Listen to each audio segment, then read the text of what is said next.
신천지와 JMS 같은 사입이 다른 문화. 한국 최대 이단 사입이 빅3를 뽑으라고 하면 신천지 JMS 하나님의 교회라고 할 수 있습니다. 인원, 영향력, 규모, 한국 교회가 갖고 있는 경계심 모든 면에서 압도적인 단체입니다. 사실 빅3 단체로 제가 세 군데를 말씀드렸지만 이 세 군데가 도저히 넘어설 수 없는 최대 이단 사이비는 따로 있기는 합니다. 그곳은 바로 통일교라고 할 수 있는데요. 그럼에도 불구하고 제가 오늘 통일교를 제외한 것은 한국교회 성도들이 통일교에 직접 피해를 입고 미혹되는 사람은 거의 없다는 점에서 제외했습니다. 동일한 이단 사이비이면서도 신천지와 JMS는요 가장 현격한 문화적 차이를 보이고 있습니다. 오늘 저는 이 두 단체의 공통점을 간단하게 소개해 드린 다음에 차이점이 뭔지를 설명하고 이들의 특성을 이해하는 시간을 갖도록 하겠습니다.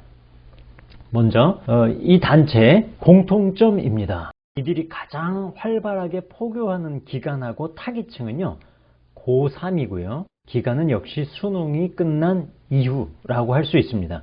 시간적으로 여유가 생긴 젊은 층, 많은 호기심과 들뜬 마음을 갖고 있을 때 신천지와 JMS에 빠집니다. 그리고 이들이 접근을 할 때 동일한 멘트가 있는데요. 그건 바로 한국 교회가 완전히 타락한 집단인 것처럼 매도한다는 점입니다. 자신들만이 질질 깨달은 영적 엘리트 집단인 것처럼 과장하는 것도 공통점입니다. 하지만 나는 신이다에서 보셔서 아시죠? 이들 스스로 다른 사람은 타락했다라고 매도하면서 자기들 스스로는 가장 도덕적으로 내세울 것 없는 타락상을 보이고 있다는 점입니다. 또한 1950년대에 한국 사회 최대 이단 사이비가 있었는데요. 그곳은 바로 문선명의 통일교와 박태선의 전도관이라고 할 수 있는데요. 이 두 곳의 스승이 있습니다. 누구냐면요. 김백문이라고 할 수 있는데요. 이 김백문의 사상적 맥을 같이 한다는 점도 JMS와 신천지의 공통점이라고 할 수 있습니다. 많은 사람들이 넷플릭스 시즌 1에서 왜 신천지를 뺐습니까? 이렇게 질문을 하는 분들, 의아해하는 분들, 시즌 2에서는 반드시 신천지를 다뤄달라고 말씀하는 분들이 많습니다. 제가 감독은 아니지만 만일 대한민국 사이비를 다룬다면 1순위는 신천지가 될 것이 자명합니다. 넷플릭스의 시즌2 기대됩니다. 다음으로요. 차이점을 한번 살펴보도록 하겠습니다. 이 문화적 차이를 제가 5가지로 좀 구분했는데요. 술 문화, 여자 지도자 문화, 옷 문화, 성문화, 상담 심리 문화 이런 것들을 좀 차이점을 알아보도록 할게요. 먼저 술 문화입니다. 신천지는 한때 금주령을 내린 적도 있습니다. 하도 신도들이 술을 많이 마셔서 그랬어요. 아무런 거리낌 없이 술을 마십니다. 이만희 교주 자신부터 술 마셔요. 이렇게 여신도들 손잡고 술 마시는 장면이 있는데요. 이 사람 1931년생입니다. 나이가 많아요. 성경 말씀에 에베소서 5장 18절이죠. 술 취하지 말라라는 말씀이 있습니다. 근데 이 사람들은 비유풀이를 좋아하잖아요. 그래서 이것을 실제 술로 보지를 않습니다. 술은 비진리를 의미한다. 실제 술을 마시지 말라는 말씀이 아니니까요. 이 사람들은 하등 술 마시는 게 문제가 되지 않아요. 술을 많이 마시는데도 31년생 올해 만 92살이 된 이만희 교주 참 장수하고 있습니다. 언제 부고가 뜰 날이 얼마 남지 않았겠죠. 반면에 JMS는요 술을 금기시합니다. 근거가 되는 성경 구절은 고린도전서 3장 16절 너희 몸이 하나님의 성전이다 라는 말씀을 근거로 해서요 술을 마시지 않는 것은 물론이거니와 커피, 콜라, 사이다 한때 이런 것까지 금지했습니다. 그러나 지금은 좀 자유로워졌다라고 하는데요. 제가 취재 기자 생활을 하면서 JMS 신도들을 만난 적이 있어요. 탈퇴 신도들. 정말 커피 잘 안 마십니다. 그리고 JMS에서 탈퇴한 것을 기념해서 야 콜라 마시러 가자, 야 사이다 마시러 가자 이렇게 외쳤던 적도 있어요. 그만큼 금기시합니다. 다음이요, 여자 지도자인데 이 신천지 같은 경우는요 남자 중심입니다. 지금 이 사람들이 신천지 집화장들인데요, 집화장 중에 여자가 없는 것은 물론이거니와 1984년 이후에 조직이 구성되고 나서 여자 집화장이 세워진 적은 단 한 번도 없습니다. 신천지 강사들도요 대다수가 남성이에요. 그러니까 신천지는 남성 중심 군대 조직이다 라고 생각하시면 돼요.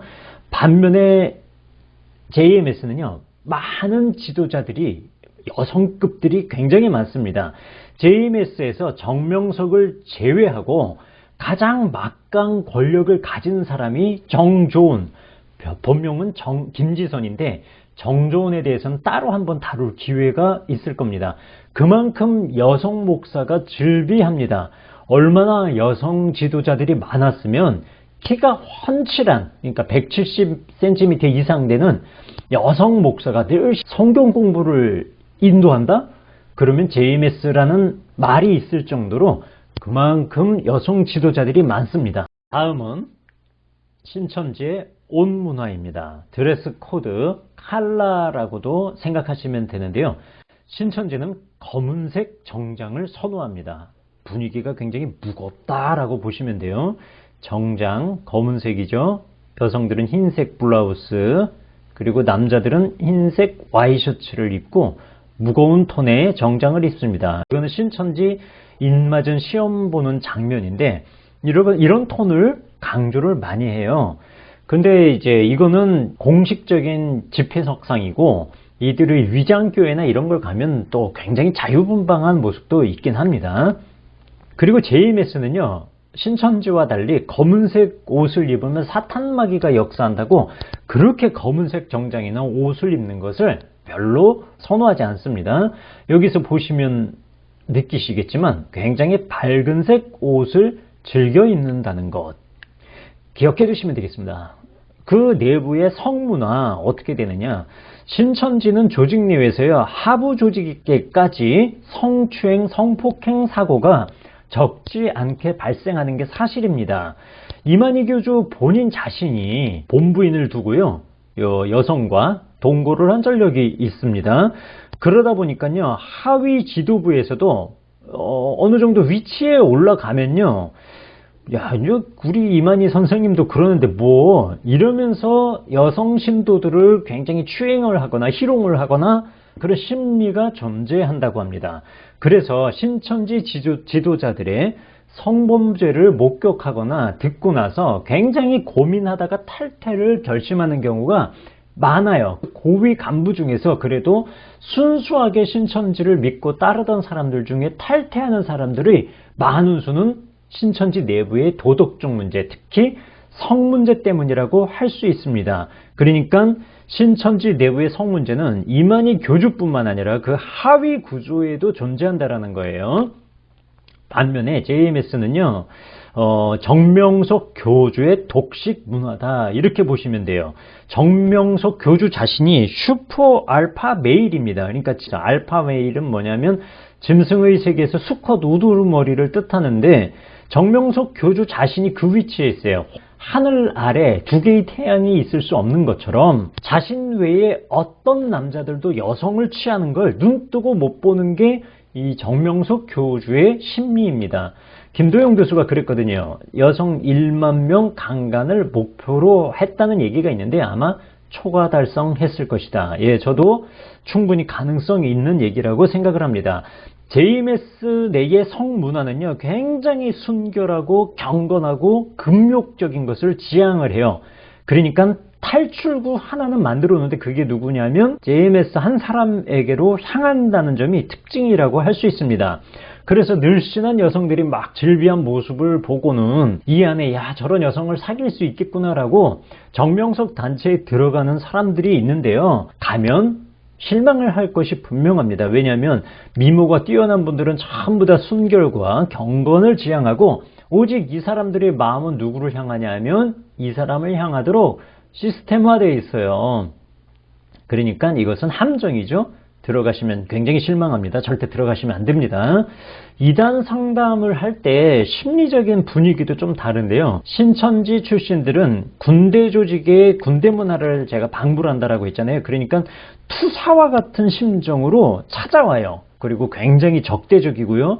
매우 경직된 자세로서 마치 일제강점기 때 의병 활동을 하다가 순사에게 붙잡혀온 그런 분위기다라고 보시면 정확합니다.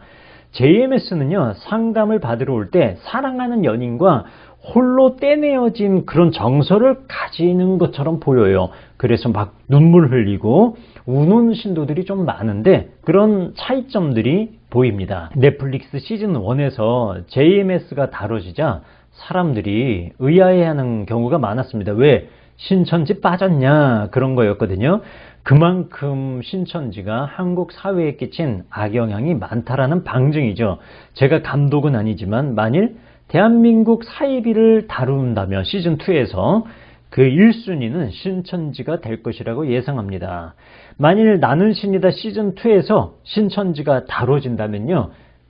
JMS의 이 넷플릭스가 끼친 파장이 굉장히 큰데 신천지에는 어떤 파장을 일으킬지 어떤 파문을 일으킬지 궁금해집니다. 아무쪼록 시즌2가 빨리 나와서 특별히 이만희 교주 사망하기 전에 나와서 이 신천지의 세력이 약화되는데 큰 공헌을 했으면 좋겠습니다. 감사합니다.